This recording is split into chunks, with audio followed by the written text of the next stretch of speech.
안녕하십니까? 저희 요한계시록 세미나에 오신 여러분들을 다시 한번 진심으로 환영합니다. 그동안도 하나님의 은혜 가운데 평안하셨습니까? 험하고 힘든 세상살이에서 어떻게 견디고 계시는지요? 주님의 축복하심과 크신 은혜가 여러분 모두에게 함께 하시기를 간절하게 기도합니다. 예수님께서 요한복음 17장에서 말씀하신 대로 우리는 세상에 살고 있지만은 세상에 속하지 않는 사람들이 되어야 할 것입니다. 골로새 3장 1절부터 3절 읽으면 다음과 같은 말씀이 있지요. 그러므로 너희가 그리스도와 함께 살리심을 받았으면 위의 것을 찾으라. 거기는 그리스도께서 하나님 우편에 앉아 계시느니라. 위의 것을 생각하고 땅의 것을 생각지 말라. 이는 너희가 죽었고 너희 생명이 그리스도와 함께 하나님 안에 감추었음이니라 말씀하셨습니다. 여러분, 우리는 그리스도 안에 감추인 바 되어야 할 것입니다. 그것은 예수 그리스도의 임재가 우리 속에 있다는 뜻입니다. 그래야 마귀가 우리를 자기의 것이라고 주장할 때 예수께서 우리를 대신하여서 응답하시게 되시겠죠. 마귀가 우리 마음문을 놓고 할 때 예수께서 문을 여신다면 아마 마귀가 혼비백산이 되어서 도망질 치지 않겠습니까? 여러분, 주 안에 항상 거하시기 바랍니다. 이것은 아주 중요한 우리의 영적인 과제입니다. 우리는 지금 요한계시록을 함께 연구하고 있는 중이지요. 이 요한계시록은 인류 역사의 영적인 투쟁을 다룬 예언입니다. 결국은 그리스도께서 승리하실 것이지요. 아무리 환경이 어둡게 보더라도 여전히 하나님께서 이 세상 역사를 주관하고 계시는 것입니다. 여러분의 개인 세계도 예수께서 주관하시도록 매일 헌신하시기 바랍니다. 지난 2시간에 걸쳐서 우리는 요한계시록 13장에 기록되어 있는 바다에서부터 올라오는 첫 번째 짐승에 대해서, 바로 그 첫 번째 짐승이 이 중세기를 정치적으로 주름잡던 교황권이었다는 사실에 대해서 공부하였습니다. 오늘은 요한계시록 13장에 나오는 그 두 번째 짐승에 대해서 공부하면서 짐승의 표에 대하여서 연구할 차례입니다. 여러분, 제가 지난 시간에 이미 말씀드렸듯이 짐승의 표에 대하여 알기 전에 먼저 그 무엇에 대해서요? 그 짐승이 누구인지 그 정체에 대해서 알아야 합니다. 그렇지 않으면 그 예언 해석을 아무데나 갖다 붙이게 되기 때문에 아주 위험한 것입니다. 그래서 요한계시록 13장의 첫 번째 짐승에 대해서 먼저 우리가 두 번에 걸쳐서 심각하게 공부한 것입니다. 자, 우리가 알고 지나가야 할 또 한 가지 13장에 기록되어 있는 두 번째로 올라오는 짐승에 대해서 알 것이 있는데, 그것은 두 번째로 올라오는 짐승이 먼저 나온 첫 번째 짐승을 위해서 짐승의 우상을 세워주고 또한 짐승의 표를 강요하게 된다는 사실입니다. 여러분, 첫 번째 짐승이 짐승의 표를 내리는 것이 아닙니다. 두 번째 올라오는 짐승이 첫 번째 짐승을 위해서 짐승의 우상을 세워주고 또한 짐승의 표를 강요하게 된다, 그 말입니다. 여러분, 짐승의 표를 강요하는 세력은 첫 번째 짐승이 아닙니다. 두 번째 짐승입니다. 두 번째 올라오는 이 짐승이 먼저 나온 짐승을 위해서 그것을 해주는 것입니다. 자, 그러면 먼저 제 요한계시록 13장에 있는 후반부를 좀 알아보도록 하십시다. 제가 좀 읽겠습니다. 여러분 좀 기억하십시오. 제가 말씀드렸지만은 먼저 짐승의 표를 내리는 짐승의 정체가 무엇인지를 먼저 알아야 되고, 또한 두 번째 짐승이 먼저 나온 그 짐승을 위해서 짐승의 표를 강요해 준다는 사실을 먼저 우리가 안 다음에 우리 이 말씀을 연구해야 할 것입니다. 자, 그래서 오늘 이 시간에는 이 짐승의 표에 대해서 연구하면서 먼저 우리가 무엇을 알아야 된다고요? 예, 그렇습니다. 두 번째 짐승의 정체가 무엇인지, 첫 번째 짐승을 위해서 우상을 만들어주는, 교황권을 위해서 우상을 만들어주는 두 번째 짐승이 과연 누구인지 우리가 알아보아야 할 것입니다. 자, 그러면 다 같이 요한계시록 13장에 돌아가서 우리 본문을 좀 읽어보도록 하십시다. 요한계시록 13장입니다. 여러분, 이 말씀을 여러 번 읽으셨으니까 지금은 꽤 익숙하게 되셨을 것이라고 생각이 됩니다. 요한계시록 13장 11절부터 18절까지 읽겠습니다. 내가 봄에 또 다른 짐승이 땅에서 올라오니 새끼 양같이 두 뿔이 있고 용처럼 말하더라. 저가 먼저 나온 짐승의 모든 권세를 그 앞에서 행하고 땅과 땅에 거하는 자들로 처음 짐승에게 경배하게 하니 곧 죽게 되었던 상처가 나은 자니라. 큰 이적을 행하되 심지어 사람들 앞에서 불이 하늘로부터 땅에 내려오게 하고 짐승 앞에서 받은 바 이적을 행함으로 땅에 거하는 자들을 미혹하며 땅에 거하는 자들에게 이르기를 칼에 상하였다가 살아난 짐승을 위하여 우상을 만들라 하더라. 저가 권세를 받아 그 짐승의 우상에게 생기를 주어 그 짐승의 우상으로 말하게 하고 또 짐승의 우상에게 경배하지 아니하는 자는 몇이든지 다 죽이게 하더라.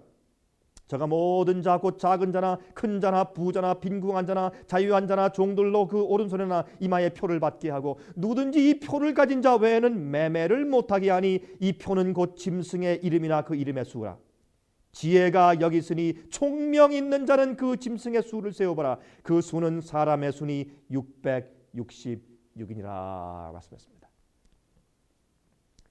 여러분, 두 번째 짐승은 언제 어디서 어떻게 올라온다고 했습니까? 지금 우리가 읽었죠, 그 말씀을.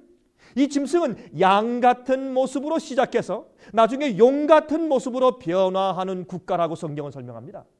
이것은 어린 아이들도 읽으면서 이해할 수 있는 내용이죠. 이 짐승은 첫 번째 짐승인 교황권이 죽게 되는 상처를 받는 시기에 일어난다고 성경은 설명해 주고 있습니다. 이것이 우리가 예언에서 얻는 힌트입니다. 여러분, 요한계시록 13장 10절에 그 힌트를 우리가 발견할 수 있죠. 사로잡는 자는 사로잡힐 것이요 칼로 죽이는 자는 자기도 어떻게 해요? 칼에 죽으리니 성도들의 인내와 믿음이 여기 있느니라 라고 말씀했습니다. 여러분, 중세기의 핍박을 견디는 성도들의 인내와 믿음을 언급하면서 핍박하던 자가 자기도 핍박하던 그 칼에 죽을 것이라고 성경은 예언했지 않습니까? 그러므로 교황권이 1798년도에 나폴레옹 세력에 의해서 죽게 되는 상처를 받을 것을 성경은 예언했지 않습니까? 그러므로 그 즈음에, 다시 말해서 자기가 핍박하던 그 칼로 자기도 그 칼에 죽을 것이라는 그 예언대로 그 즈음에 1798년도에 그 죽게 되는 상처를 받는 그 즈음에 올라오는 나라가, 다시 말해서 1798년도 그 전후로 해서 올라오는 나라가 바로 이 요한계시록 13장에서 등장하는 두 번째 짐승이라 그 말입니다. 우리가 성경을 자세히 살펴보면 그 속에 우리가 예언을 이해할 수 있는 모든 열쇠가 다 숨어 있는 것을 우리가 이해하게 되지요. 이 두 번째 짐승의 또 다른 특징은 무엇입니까?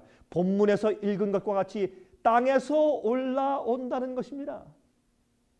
여러분, 바다에서 오는 첫 번째 짐승이 교황권이라면 땅에서 올라온다는 뜻이 무엇이겠습니까? 여러분, 땅에서 올라왔다는 말은 물의 반대죠. 물에서 올라왔다는 말의 반대죠. 즉, 사람들이 많이 살고 있지 않는 지역으로부터 올라왔다, 그 말이 아니겠습니까? 여러분, 교황권이 첫 번째 짐승이 바다에서 올라왔다고 한 것은 사람들이 많이 살고 있던 유럽에서부터 올라온 사실을 묘사하기 위해서 바다, 즉 물에서부터 올라왔다고 썼지 않습니까? 그러므로 이 양 같은 짐승은 사람들이 많이 살고 있는 곳에서 전쟁을 통하여 생겨난 나라가 아니라 사람들이 살고 있지 않는 곳을, 황량한 곳을 발견하여서 생겨난 나라를 상징하는 그런 표현이라 그 말입니다. 얼마나 쉽습니까? 이렇게 성경 말씀 가운데 예언에 대한 모든 열쇠가 다 숨겨져 있는 것을 우리가 볼 수가 있는 것입니다. 여러분, 성경 본문은 이렇게 설명하고 있습니다. 여러분, 우리가 다 읽었죠?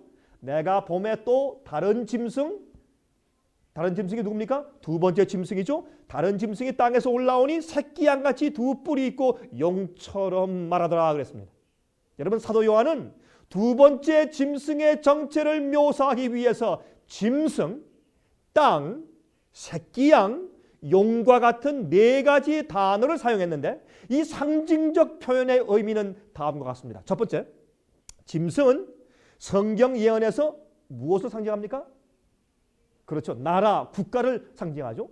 다니엘 17장 23절에 말씀되어 있지 않습니까? 내 큰 짐승은 내 왕이라 세상에 일어날 것이로되 넷째 짐승은 뭐라고 했습니까? 곧 땅의 넷째 나라인데, 그렇죠? 두 번째입니다. 새끼 양은 누굽니까? 새끼 양은 무엇을 상징합니까?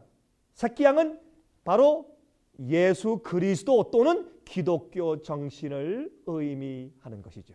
요한복음 1장 29절에 말씀하시기를 요한이 예수께서 자기에게 나아오심을 보고 가로되 보라 세상 죄를 지고 가는 무엇이라고요? 하나님의 어린 양이로다 그랬죠. 세 번째, 성경에서 용은 사탄을 뜻합니다. 요한계시록 12장 9절에 말씀하지 않습니까? 큰 용이 내어 쫓기니 옛뱀 곧 마귀라고도 하고 사탄이라고도 하는 온 천하를 꾀는 자라. 말씀하지 않습니까? 이 세 가지 사실에서 우리가 알 수 있는 것은 두 번째 짐승은 어떤 국가를 말하는 것이며 처음에 땅에서 올라올 때는 새끼 양 같은 그런 모습이지만 다시 말해서 기독교 정신을 가지고 등장하지만 나중에는 용, 즉 사탄 같은 성격으로 돌변한다는 사실을 알게 된다 그 말입니다. 여러분이시여, 자, 우리 이렇게 볼 때 성경 예언은 결코 어려운 것이 아닙니다. 성경 자체가 성경을 풀게 해주어야 합니다. 인간의 생각으로 성경 예언을 풀면 안 될 것입니다. 여러분, 요한계시록 12장에는 하늘에서 쫓겨난 사탄과 예수 그리스도에 의하여서 이 세상에 태동한 하나님의 교회 사이에 벌어지는 대쟁투가 실려져 있죠. 우리가 이미 공부했습니다. 그런데 사탄의 세력은 하나님의 교회를 핍박하기 위해서 추적하고, 또한 하나님의 교회는 어떻게 했습니까? 핍박을 피하여서 도주하는 장면이 자세하게 묘사되어 있지 않습니까? 그 요한계시록 12장에 6절에 가서 보면 다음과 같은 말씀이 있습니다. 그 여자가 광야로 도망하며 거기서 1260일 동안 저를 양육하기 위하여 하나님의 예비하신 곳이 있더라라고 기록하고 있는데, 바로 이 성경에서 여자는 하나님의 무엇을요? 교회를 의미하지요.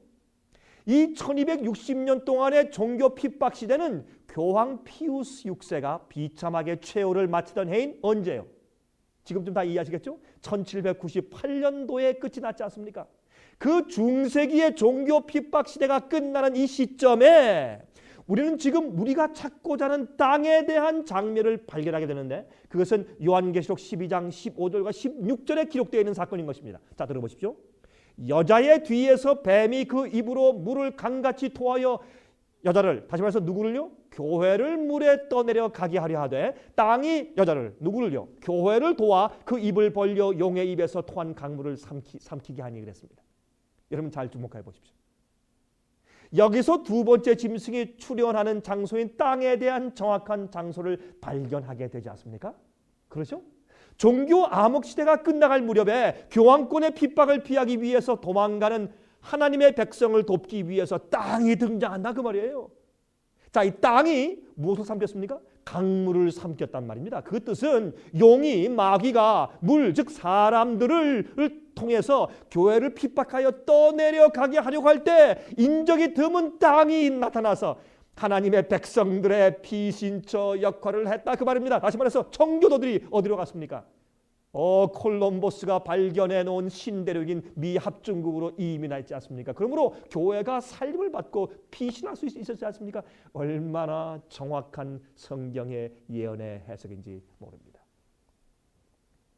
자, 그럼 이제 좀 정리해 보도록 하십시다. 지금까지 말씀드린 것을 간단하게 정리해 봅니다. 내가 봄에 또 다른 짐승은 누굽니까? 두 번째 짐승이 올라온단 말이죠. 땅에서 올라오니 새끼 양같이 두 뿔이 있고 용처럼 말하더라 그랬죠. 자, 이 두 번째 짐승은 언제 어디서 어떻게 올라왔는지를 좀 간추려 볼까요? 다시 한번. 첫 번째, 언제요? 1260년이라는 중세기의 암흑시대가 끝날 무렵인 1700년도 말기에, 그런 뜻이죠? 맞습니다. 이 모든 조건이 맞아야 합니다. 두 번째, 어디에서? 사람들이 많이 살지 않는 인적이 드문 어디에서요? 땅에서부터 올라온다고 되어 있습니다. 세 번째 힌트는 무엇입니까? 어떻게 올라온다고 했습니까? 기독교 정신을 가지고 일어난 신생 국가로 설명했죠. 어린 양같이 올라온다고 했죠. 자, 그러면 이러한 모든 조건에 다 들어맞는 요한계시록 13장의 두 번째 짐승인 이 나라는 과연 누구일까요? 여러분, 역사는 이러한 조건들을 만족시키는 유일한 나라를 정확하게 지목하고 있는데, 바로 그 나라는 미국인 것입니다. 미국 이외에 그 조건들에 알맞는 그런 나라를 발견할 수가 없는 것입니다. 첫 번째, 미국은 언제 독립된 국가로 건국되었습니까? 1776년도죠. 두 번째, 미국은 어디에서 세워졌습니까? 소수의 인디안들만이 살고 있었을 뿐 사람들이 별로 없었던 땅인 북미 신대륙에서 생겨났죠. 땅에서 올라오니에서 올라오니의 그 원어적 의미는요, 참 재미있습니다. 소리 없이 새싹처럼 조용히 올라온다는 것을 의미한다고 되어 있습니다. 원래 원어상 그 뜻이, 이러한 미국의 태동에 대해서 역사학자 R.A. 앤더슨은 다음과 같이 기록하였습니다. 말 없는 씨앗처럼 미국은 하나의 제국으로 소리 없이 자라났다. 얼마나 정확한 것입니까? 세 번째, 미국은 어떻게 세워졌습니까? 미국은 교황권의 종교 박해를 피하여서 메이플라워 호를 타고 미 동부 매사추세츠 주에 이주해온 청교도들에 의해서 세워졌기 때문에 예배와 신앙의 자유를 가지고 살 수 있도록 기독교 정신을 기초로 건국되었지 않습니까? 그래서 정치와 종교를 완전히 분리시킨 헌법을 제정함으로써 종교적 핍박이 없는 신앙과 양심의 자유를 보장하였던 것입니다. 여러분, 미국의 땅은 핍박으로 인해서 신대륙으로 쫓겨오는 하나님의 교회를 받아주었습니다. 하나님께서는 당신의 백성들이 교황권의 핍박을 피하기 위한 피신처를 오래전부터 이미 이곳에 준비해 놓아두신 것입니다. 얼마나 감동적인 예언입니까? 여러분, 이래도 주의 말씀을 믿지 못하시겠습니까? 이래도 성경의 예언을 믿지 못하시겠습니까? 성경은 주의 말씀이고 영감의 말씀입니다. 예언은 이 성경이 주의 말씀인 것이 확실하다는 것을 우리에게 증거하기 위해서 주신 이유가 바로 그 이유 가운데 하나인 것입니다. 여러분, 종교개혁자이며 감리교회의 창시자인 요한 웨슬레는 미국이 건국되기 전에 이미 두 번째 짐승의 출현을 정확하게 예고한 바 있습니다. 여러분, 1760년경에 그는 이렇게 말했습니다. 그는 1260년간의 교황권의 권세가 무너져가는 모습을 보면서 요한계시록 13장에 나오는 두 번째 짐승에 대해서 이렇게 미리 해석해 놓았습니다. 그것이 Explanatory Notes upon the New Testament, 신약 성경에 대한 해석책 17번 증보판 704페이지에 그는 이렇게 기록해 두었습니다. 새끼 양 같은 두 번째 짐승이 아직 이르지 아니했지만 그러나 올 날이 결코 멀지 않았다. 그는 첫 번째 짐승의 42달 기간이 끝나는 시기에 나타날 것이기 때문이다 라고 기록했습니다. 여러분이 얼마나 놀라운 예언 해석입니까? 이러한 요한 웨슬레의 예언 해석이 발전되어서 1890년도경에 J.N. 앤드루스 목사에 의해서 두 번째 짐승의 정체는 바로 미국이며 미국은 장차 온 세상을 향해서 용처럼 말하는 존재로 변모하게 될 것이라는 예언 해석을 세우게 된 것입니다. 그런데 그 당시 미국 기독교계에 깊이 자리 잡고 있던 반천주교의 분위기로 인해서 앤드루스 목사의 예언 해석은 일반 기독교인들에게 널리 받아들여지지 못했습니다. 그 이유가 어디 있습니까? 미국이 나중에 어떻게 해요? 교황권과 손을 잡아서 교황권을 위해서 일을 해준다고 하는 해석이니 누가 그것을 좋아했겠습니까? 그래서 초기에 그것이 거절된 것입니다. 그 당시만 해도 미국은 청교도적인 정신이 투철했던 때입니다. 교황권에게 쫓겨서 고향 땅인 유럽을 등질 수밖에 없었던 미국인들은 앤드루스 목사에 의해서 미국이 두 번째 짐승으로 지목되자 그의 견해를 완강하게 그들이 거절했던 것입니다. 그러나 그로부터 약 100여 년이 지난 지금에는 요한 웨슬레와 앤드루스 목사의 예언 해석이 얼마나 정확하게 성취되었는가를 우리가 지금 분명하게 보고 살고 있지 않습니까? 여러분, 항상 개혁자들은 그들 당시의 빛을 보지 못하는 것을 우리가 알게 되는 것입니다. 건국 당시만 해도 미국은 세계에서 미미한 존재였습니다. 아무도 미국이 장차 용처럼 말할 수 있는 초대 강국이 될 것이라고 생각지 않았습니다. 생각할 수가 없었죠. 그러나 세계 1, 2차 대전을 거치면서 미국은 온 세계의 주목을 받기 시작했습니다. 소련과 동구 공산권이 몰락한 후부터는 온 세상을 향해서 용처럼 말하기 시작하는 초강대국이 된 것입니다. 여러분, 세상 정세가 미국에 대하여 어떤 나라도 감히 대항하지 못하는 상황으로 변하기 시작했다 그 말입니다.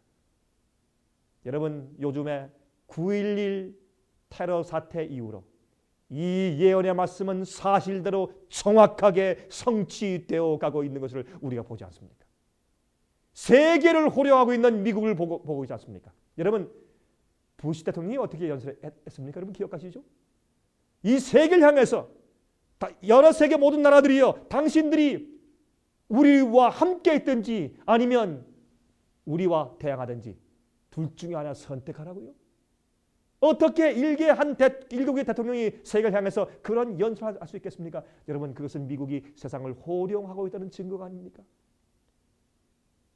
여러분, 이렇게 주님의 요한계시록 예언이 놀라우리만치 정확하게 성취되는 모습을 보고 있노라면 엄숙한 두려움마저 느끼게 되는 것입니다.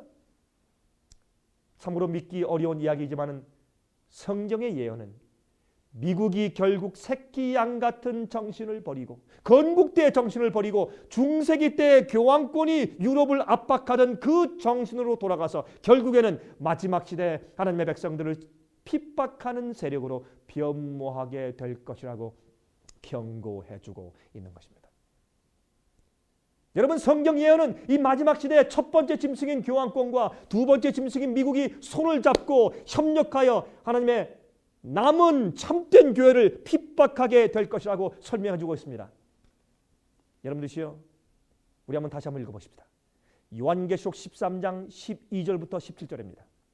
저 두 번째 짐승, 다시 말해서 저가 할 때 두 번째 짐승 미국이죠. 저가 먼저 나온 짐승, 첫 번째 짐승인 교황권이죠. 먼저 나온 짐승의 모든 권세를 그 앞에서 행하고 땅과 땅에 거하는 자들로 처음 짐승에게 경배하게 하니 곧 죽게 되었던 상처가 나은 자니라. 그것은 첫 번째 짐승인 교황권을 말하는 것이죠. 큰 이적을 행하되 심지어 사람들 앞에서 불이 하늘로부터 땅에 내려오게 하고 짐승 앞에서 받은 바 이적을 행함으로 땅에 거하는 자들을 미혹하며 땅에 거하는 자들에게 이르기를 칼에 상하였다가 살아난 짐승, 다시 말해서 첫 번째 짐승에서 교황권이죠. 칼에 상하였다가 살아난 짐승을 위하여 우상을 만들라 하더라. 저가 권세를 받아 그 짐승의 우상에게 생기를 주어 그 짐승의 우상으로 말하게 하고 또 짐승의 우상에게 경배하지 아니하는 자는 몇이든지 다 죽이게 하더라. 저가 모든 자, 곧 죽은 자, 작은 자나 큰 자나 부자나 빈궁한 자나 자유한 자나 종들로 그 오른손에나 이마에 표를 받게 하고 누구든지 이 표를 가진 자 외에는 매매를 못하게 하니 이 표는 곧 무엇이라고요? 짐승의 이름이나 그 이름의 무엇이라고요? 수라고요. 여러분이시여, 여러분들 한 가지 이해하실 것이 있습니다. 여러분, 여기에 666이 나옵니다. 짐승의 표가 나옵니다. 이것은 짐승의 이름의 숫자라고 했습니다. 여러분, 이 말씀을 머리에 꼭 좀 기억하시기 바랍니다. 지금 잊지 마십시오. 짐승의 이름의 숫자라고 했습니다. 그 다음에 중요한 것은 무엇입니까? 이 짐승의 표를 강요하는 대목이 어디에 나옵니까? 두 번째 짐승의 활동에서 나옵니다. 그러므로 미국이 교황권을 위해서 그 일을 해주겠다 그 말입니다. 여러분이시여, 오늘날 이 세상에 교황권과 미국의 개신교가 깊이 손을 잡고 같이 협력하여 일하는 모습을 우리가 지금 보고 있지 않습니까? 여러분, 100년 전만 해도 미국에 있는 기독교인들은 감히 상상도 못하던 일들이 지금 우리 눈앞에서 벌어지고 있지 않느냐 그 말입니다. 참으로 엄청난 예언이 아닐 수가 없습니다. 바로 짐승의 표를 강요하는 예언이 군사 및 경제 대국인 미국을 통해서 이루어진다는 말씀 말입니다. 여러분, 미국은 머지않은 장래 강압적인 방법으로 사람들을 종교적으로 강제하는 일을 할 것인데 먼저 나온 첫 번째 짐승인 교황권을 위해서 일하게 될 것이라 그 말입니다. 여러분, 요한계시록은 중세기 동안 교황권이 국가들의 왕들과 손을 잡고 하나님의 참 백성을 핍박했던 것처럼 머지않은 장래 교황권이 미국과 손을 잡고 다시 중세기의 핍박을 이 세상에서 잠깐 동안 재현할 것이라 말입니다. 다시 말해서 여러분, 유럽에서 교황권이 핍박하고 사람들을 죽일 수 있었던 이유가 어디 있습니까? 교황권이 종교 세력이지만 정치 세력도 아울러 손에 쥐고 있었기 때문에 가능했죠. 마찬가지로 미국으로 도망왔습니다. 땅이 도와서 교회가 미국으로 도망오자 이 두 번째 짐승은 무엇을 기다렸습니까? 미국에서 교황권에게 정치적인 힘을 실어주어서 핍박을 다시 재현할 수 있는 그런 해석을 할 때까지 기다려왔다 그 말입니다. 그 예언 성취가 지금 바로 우리 눈앞에서 이루어지고 있다 그 말이죠. 선지자 다니엘은 다니엘서 12장 1절에 이렇게 말씀했습니다. 이 마지막 시대의 핍박을 이렇게 말씀했죠. 또 환란이 있으리니 개국 이래로 그때까지 없던 환란일 것이며. 여러분이시여, 우리가 앞으로 당할 환란은 이 세상 역사 가운데 어느 누구도 경험해보지 못한 극심할 것입니다. 여러분, 준비되어 있습니까? 미국은 교황권의 세력을 힘입어서 그에게서 받은 이적을 행함으로 땅에 거하는 인간들을 미혹하여 칼에 상하였다가 살아난 짐승을 위해서 우상을 만들게 한다고 설명하고 있습니다. 여러분, 오늘날 미국을 통하여 일어난 기적 운동들을 생각해 보십시오. 미국을 통해 생겨난 기적 운동들, 세상에 있는 모든 기독교의 기적 운동들은 사실 미국에서 생긴 것들입니다. 이 이상한 성령 운동들은 성경의 진리의 가르침은 뒷전으로 하고 감정적인 눈에 보이는 현시의 경험들을 토대로 교회를 연합하게 만들고 있지 않습니까? 개신교회와 천주교회의 차이가 없어지기 시작했다 그 말입니다. 이것은 참으로 중요한 얘기입니다. 미국이 교황권을 위해서 세우게 되는 짐승의 우상이란 무엇을 상징할까요? 그러면? 여러분, 짐승의 우상을 세운다, 짐승의 우상을 세운다 그랬습니다. 여러분, 짐승의 우상이 무엇을 상징할까요? 요한계시록 13장은 이 두 짐승에 관하여 말하고 있는데 마지막 때 이 두 짐승 모두가 다 하나님의 백성을 핍박할 것이라고 말씀했죠. 이 예언에는 첫 번째 짐승을 위해서 만들어진 한 우상, 영어로 이미지입니다. 형상입니다. 한 우상이 등장하는데 이 우상은 영어로 이미지, 즉 형상의 어떤 모습이라는 뜻이에요. 이 우상이 등장하는데 하나님의 백성을 핍박하는 일에 사용될 것이라고 예언하고 있습니다. 자, 그렇다면 첫 번째 짐승을 위해서 만들어지는 우상이란 과연 무엇일까요? 여러분, 요한계시록 13장은 그 우상의 정체에 대해서 다음과 같은 두 가지 힌트를 우리에게 주고 있습니다. 첫 번째, 이 우상은 첫 번째 짐승을 위해서 만들어집니다. 두 번째 짐승을 위해서가 아니라 첫 번째 짐승을 위해서요. 다시 말해서 칼에 상하였다가 살아난 짐승을 위하여 그랬죠. 누굽니까? 교황권이죠. 칼에 상하였다가 살아난 짐승을 위해서 우상을 만들라 하더라 그랬습니다. 근데 영어로 make an image to the beast, 그 짐승을 위해서 형상을 우상을 만들어 준다 그 말이죠. 여러분, 그 말씀이 14절이죠.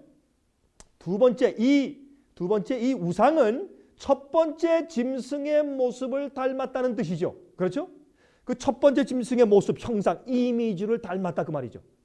그래서 저가 누굽니까? 미국이 저가 권세를 받아서 그 짐승의 누굽니까? 교황권의 우상을 만들고 그에게 생기를 주어 짐승의 우상으로 말하게 하고 그러지 않습니까? Image of the beast를 세워주고 또한 그 짐승의 우상으로 말하게 하고 또 짐승의 우상에게 경배하지 아니하는 자는 몇이든지 다 어떻게 해요? 죽이게 하더라. 여러분, 이렇게 말씀되어 있지 않습니까? 이 두 가지 힌트를 종합해 보면 다음과 같은 결론에 도달하게 되는 것입니다. 여러분, 짐승의 우상은 첫 번째 짐승을 위해서 만들어지는데 그 모습은 첫 번째 짐승을 닮은 것이란 말입니다. 그러면 첫 번째 짐승은 어떤 것이었습니까? 즉, 첫 번째 짐승인 교황권의 우상은 첫 번째 짐승 자체가 아니지만은 첫 번째 짐승의 모습, 그 특성을 가지고 있는 독립된 개체로서 첫 번째 교황권 짐승을 위하여 일하는 세력을 의미한다 그 말입니다. 여러분, 중세기의 첫 번째 짐승인 교황권이 갖고 있던 모습은 어떠한 것이었습니까? 그것은 정치적이면서도 종교적인 세력으로서 하나님의 백성을 핍박하는 것이었으므로 마지막 시대에 형성되는 짐승의 우상도 짐승의 원래 모습, 그 이미지를 닮아서 정치적인 힘을 이용하여 자신들이 믿는 종교적 교리나 가르침을 강요하게 되는 모습이라는 것입니다. 여러분, 원래 교황권이 중세기에 있었던 그 모습은 무슨 모습인가? 정치와 교회가 하나로 연합되어 있던 모습이었죠. 그렇죠? 그러니까 종교적인 핍박을 할 때 군사력을 가지고 경찰력을 가지고 정부의 힘을 빌려서 핍박하고 죽일 수가 있었죠. 마찬가지로 마지막 시대에도 이 미국에서 종교적인 어떤 일을 국가의 헌법과 국가의 힘을 빌려서 사람들에게 강압하는 일을 하겠다 그 말입니다. 이것이 짐승의 우상이고 짐승의 형상입니다. 이 우상의 세력과 명령을 거절하는 하나님의 백성들은 가혹한 핍박을 받게 될 것입니다. 누가 어디에 짐승의 우상을 세우게 될 것입니까? 그런데 이 짐승의 우상은 두 번째 짐승이 세운다고 했죠. 두 번째 짐승은 미국을 말하므로 이 우상은 미국이 앞으로 세울 종교적인 정치 세력으로서 첫 번째 짐승을 위해서 핍박을 대신하여 줄 세력이라고 말합니다. 그런데 종교 자유를 수호하고 있는 개신교 국가인 미국에서 어떻게 중세기 때의 교황권이 행하였던 종교적 핍박 세력이 재현될 수 있단 말입니까? 우리가 이미 살펴보았던 바와 같이 미국에서 세워질 짐승의 우상은 첫 번째 짐승은 교황권 자체는 아닙니다. 그러므로 짐승의 우상, the image of the beast입니다. 짐승의 우상을 세운다는 말의 의미는 중세기의 종교 암흑 시대의 교황권이 로마의 정부의 권력과 손을 잡고 그리스도인들을 핍박했던 것처럼 미국의 개신교회가 앞으로 정부의 권력과 손을 잡고 중세기 때 교황권이 행했던 핍박의 모습을 다시 재현할 것이라는 뜻입니다. 여러분 이제 이해하시겠습니까? 이것이 성경적인 짐승의 우상과 짐승의 표에 대한 해석입니다. 여러분 기적과 짐승의 우상에 관해 대해서 좀 생각해 보아야 할 것입니다. 성경은 짐승의 우상이 갖고 있는 종교적 특성에 대해서 다음과 같이 설명해 주고 있습니다. 요한계시록 13장 13절과 14절입니다. 큰 이적을 행하되 심지어 사람들 앞에서 무엇이요?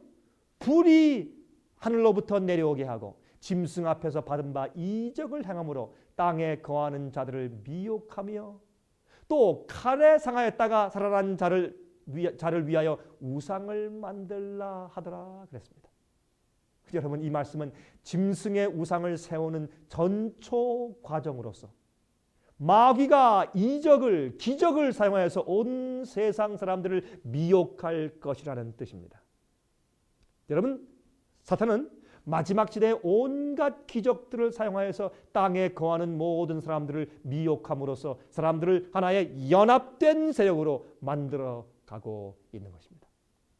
동일한 불의의 기적을 체험하고 있는 그리스도인들에게 있어서 종파와 교파는 또 성경의 가르침 교리는 더 이상 아무런 의미를 갖지 못합니다. 그들은 하나님의 진리보다는 감정적 신앙을 선호하면서 자신들의 느낌과 체험을 하고 있는 기적을 중심으로 하나로 뭉쳐가고 있는 것이라고 말입니다.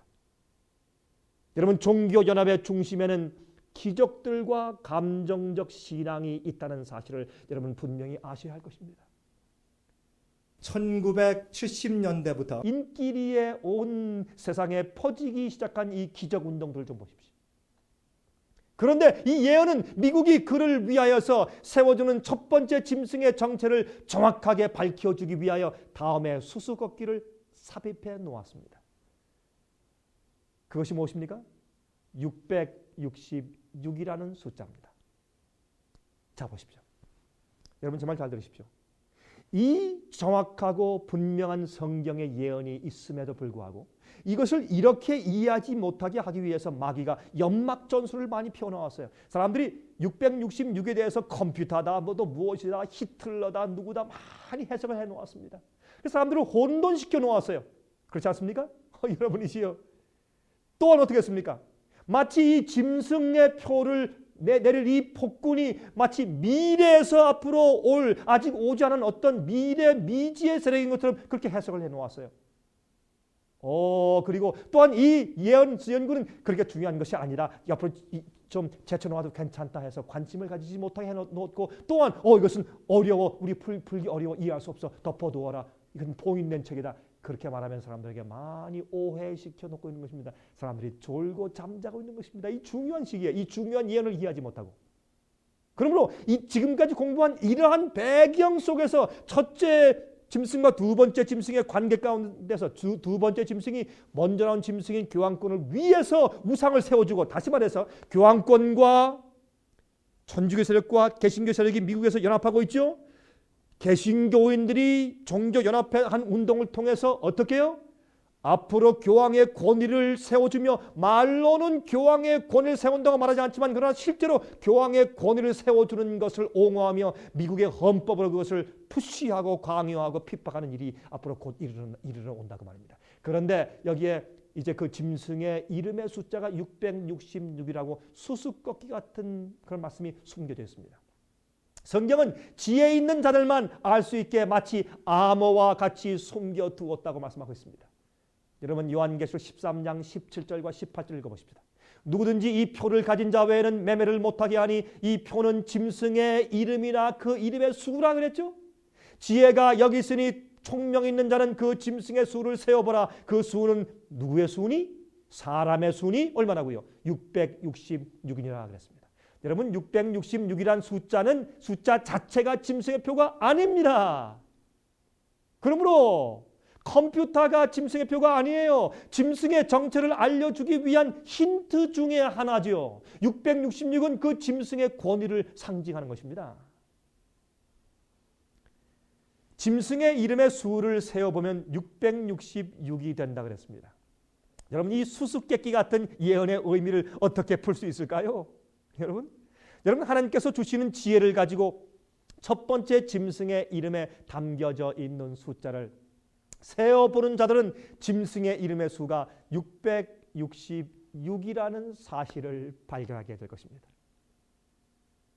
여러분 아십니까? 천주교회의 잡지인 Our Sunday Visitor 이라는 잡지 1915년도 4월 18일자에 다음과 같은 기록이 있습니다. 교황의 공식 명칭은 교황이 특별한 행사 때 쓰는 3층관에 새겨져 있는 Vicarius Filii Dei인데 그 의미는 하나님의 아들의 대리자이다 라고 쓰고 있습니다. 놀라운 얘기죠. 여러분 아십니까? 라틴어는 각 철자마다 각 그 알파벳마다 고유한 수치가 주어져 있습니다. 여러분 예를 들어 보시면 여러분들이 중학교, 고등학교, 대학교 때 배우셨죠? 여러분 쓸 때 X를 쓰면 X는 그것이 무슨 숫자입니까? 10이죠? 10을 X라고 쓰죠? 또 V죠. 순수한 한국말 발음으로 V이고 우리 영어 발음으로 V. 그 V는 얼마입니까? 5죠? 이렇게 해서 이 원래 라틴 말의 알파벳 속에는 숫자가 들어 있습니다. 그러므로 이 알파벳 숫자들을 보면 되는 것입니다. 여러분 성경에 보니까 어떻게 됐습니까? 짐승의 정체를 알려주기 위한 힌트 가운데 하나가 이 짐승의 이름의 숫자를 세어보라. 그건 사람의 숫자다. 그래서 사람이에요. 여러분 컴퓨터가 아니에요. 사람의 이름의 숫자인데 그 숫자를 세어보라 그랬습니다. 여러분 그러므로 교황들의 숫자는 많습니다. 그리고 교황의 공식적인 이름이 뭐냐면 교황의 공식적인 이름이 Vicarius Filii Dei입니다. Vicarius Filii Dei라는 교황의 공식 이름이 가지고 있는 철자의 수치를 합하면 그 결과가 바로 666이 되는 것입니다. 여러분 아십니까? 이것은 정말 놀라운 이야기입니다. 여러분 화면을 통해서 한번 그림을 잘 보시기 바랍니다. 제가 설명을 좀 드리겠습니다. 여러분 화면을 잘 보세요. 화면 가운데 나타나 있죠? Vicarius Filii Dei. 자, V는 5죠. I는 1입니다. C는 100이에요. A와 R은 숫자 가격이 없습니다. I는 1이죠. U는 5를 상징합니다. S는 또 숫자 가격이 없어요. 그러니까 Vicarius 하면 5, 1, 100, 1, 5가 되어 있죠. 또 Filii 할 때 F-I-L-I-I는 F는 제로입니다. I는 1이고 L은 50이죠. 여러분 70인역 할 때 70을 표현할 때 라틴말로 어떻게 씁니까? LXX 하죠. L은 50이고 XX는 10 해서 20이니까 70인역을 표기할 때 LXX라고 쓰지 않습니까? 마찬가지로 L은 50입니다. I는 1입니다. I는 1입니다. 또 D는 500입니다. D라는 숫자는 500이라는 숫자를 가지고 있어요. 또 E는 제로입니다. I는 1입니다. 자, 그러면 Vicarius Filii Dei라는 이 알파벳 속에 들어있는 모든 숫자를 여러분 한번 더 해보시죠. 666이 되는 것입니다. 여러분 666이라는 숫자 자체가 짐승의 표는 아닙니다. 그것은 하나님께서 짐승의 정체를 드러내기 위하여서 주신 특징 중에 하나인 것입니다. 다시 말해서 666은 짐승의 이름의 숫자인 것입니다. 그러므로 어떤 물건이나 컴퓨터의 바코드의 숫자가 666이 된다고 해서 그것을 짐승으로 볼 수가 없는 것입니다. 또한 성경은 짐승의 이름의 수를 사람의 숫자라고 설명하고 있다는 사실도 여러분 잊지 말아야 할 것입니다. 짐승의 이름의 수를 세어보라. 그 수는 사람의 수니 666이니라 그랬습니다. 여러분 저희가 이미 살아남는 이들 월간지에서 제33호에서 이 짐승의 표에 대해서 이미 설명을 잘 해두었습니다. 여러분 이 월간지를 좀 참조해 보시기 바랍니다. 33호입니다. 그 다음에 이 요한계시록 13장에 등장하는 두 번째 짐승인 새끼양 같은 미국에 대한 예언도 우리가 잘 설명해 놓았습니다. 최근에 나온 48호입니다. 살아남는 이들 48호. 여러분 잘 한번 보십시오. 다 설명해 두었습니다. 여러분들 이 성경 예언은 우리가 어렵지 않습니다. 그것은 이렇게 혼동할 필요가 없는 것입니다. 여러분은 현재 미국에서 이 짐승의 우상이 분명하게 세워지고 있는 모습을 보시지 않습니까? 미국이 세상을 호령하는 모습을 보시지 않습니까? 더 이상 구교와 신교의 차이가 없어지면서 지금 동업하고 있는, 협력하고 있는, 동조하고 있는, 연합하는 모습을 보고 있지 않습니까? 이 예언을 이해하는 자들만이 이 예언의 성취를 눈으로 볼 수가 있는 것입니다. 여러분 눈을 뜨시기 바랍니다. 성령을 받으시기 바랍니다. 그 증거들은 미국에서 이루어지고 있는 각 교파들과 특히 개신교회와 천주교회의 종교연합운동들과 또한 교회와 정치를 연합시키려고 하는 시도들에서 발견하게 되는 것입니다. 여러분 제가 좀 설명을 좀 잠깐 드릴게요. 여러분 참 흥미있는 사실이 있습니다. 여러분 지금 미국에서 말이죠. 바로 이 천주교회와 개신교회 연합운동을 도와주기 위해서 여러 가지 사건들이 생기고 있는데 여러분 그 사건들에 대한 중요한 내용이 다음과 같습니다. 여러분 실제적으로 눈에 보이게 지금 연합한다고 말하지 않습니다. 그러나 미국에 있는 개신교회가 이 미국의 정치를 원래 있는 조부들의 원래 기독교 정신의 정치로 바꾸기 위해서, 다시 말해서 원래 헌법의 정신으로 돌아가기 위해서 이 미국의 보수파 개신교인들이, 기독교인들이 굉장히 열심히 싸우고 일하고 있습니다. 그런데 그렇게 하고 있을 때 그것을 다시 말해서 미국에 있는 헌법과 미국의 정신을 원래 의미로 바꾸기 위해서 어떤 일들을 하고 있는가? 제일 먼저 이제 낙태 운동을 반대하고 있습니다. 두 번째, 미국의 이 연방 정부의 세금을 가지고 이 기독교 학교의 기독교 학교를 후원해 주는 그 법을 통과시키려고 애쓰고 있습니다. 또 세 번째는 무엇입니까? 여러분 세 번째는 바로 이것이 지금 부교와 개신교회가 연합하는 중요한 그런 관점인데 그것은 공립학교에서 이 법적으로 이 금지되어 있는 공립학교에서 기도회를 하고 성경 연구할 수 있는 것을 허락해 주는 법을 통과시키려고 애쓰고 있는 것입니다. 이것은 로마 천주교회가 미국에서 싸우고 있는 일입니다. 그러므로 이런 법률 정치 운동을 하면서 사실은 천주교회와 개신교회가 연합하고 있는 것입니다. 그러면서 왜요? 이것은 투표의 표수를 얻기 위해서. 천주교회가 미국에 있는 개신교인보다 숫자가 더 많기 때문에 개신교회는 천주교회의 도움이 없이는 그 일을 할 수가 없는 것입니다. 여러분이시여, 우리가 모르는 사이에 지금 우리 뒤에서, 우리가 모르는 사이에 지금 이 휘장 뒤에서는 어마어마한 일들이 이루어지고 있는 것을 아십니까? 이것은 성경의 예언적인 안목을 가지고 있는 자들만 이해할 수 있는 것입니다. 여러분 예수님께서 속히 오십니다. 예수님 속히 오십니다.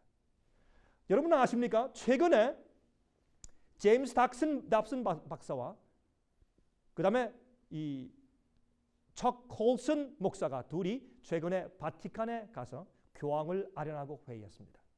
그들은 교황의 무오소를 인정하지 않기 때문에 교황엔 오류가 없다라는 그런 가르침을 믿지 않기 때문에 그들은 지금까지 교황과의 회담을 거절해 왔습니다.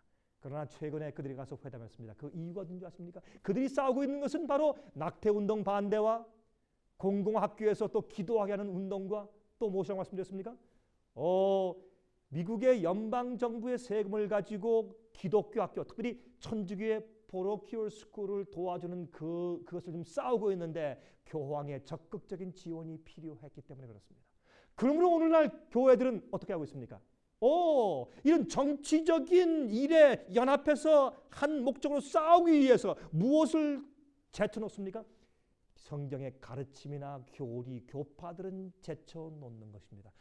교파의 장벽은 우리에게 필요 없습니다. 그러나 이 교회가 가지고 있는 발견한 성경 진리를 포기해서 안 될 것입니다.